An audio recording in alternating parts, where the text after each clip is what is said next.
যশোরের সীমান্তবর্তী এলাকা থেকে উদ্ধার করা হয়েছে সন্তানের মরদেহ। আত্মনাদে ভারী হয়ে উঠেছে পুটখালী এলাকার বাতাস। শোক যুবক সাবুর আলীর পরিবারে। ভোরে পুটখালী সীমান্তের চরের মাঠ থেকে মোহাম্মদ সাবুর আলীর লাশ উদ্ধার করে পুলিশ। স্বজনদের দাবি, বিএসএফ এর নির্যাতনের পর মরদেহ বাংলাদেশে ফেলে রাখা হয়। এই ঘটনায় সুষ্ঠু বিচারের দাবি নিহতের পরিবারের। সারা রাত বাড়ি যায়নি, ভোরবেলা দিয়ে গেছে লাশ। আমি তাদের চিনি না। আমার এই ভাইটার দুটো ছোট ছোট বাচ্চা আছে। আমার ভাইটার এতিম, আমার ভাই বাপ নেই। আমার ভাইটারে আবার ভাবে মেরেছে জঘন্যভাবে।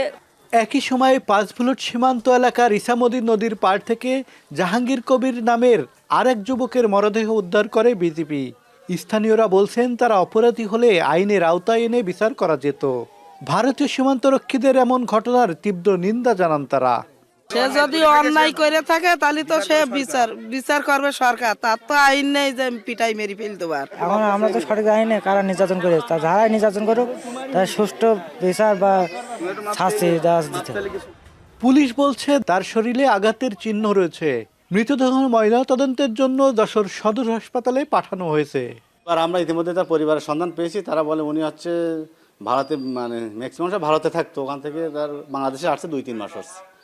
ওখান থেকে ভারতে যাওয়ার পথে কি হয়েছে এটা অ্যাকচুয়ালি আমরা সে পর্যন্ত তথ্য পাইনি। কীভাবে মরছে এটা তদন্তের বিষয়। ইনশাল্লাহ আমরা তদন্ত করলে সব জানতে পারবো। 3 যুবক নিহতের ঘটনায় সুষ্ঠু তদন্তের মাধ্যমে বিচার দাবি করেছেন স্বজনরা।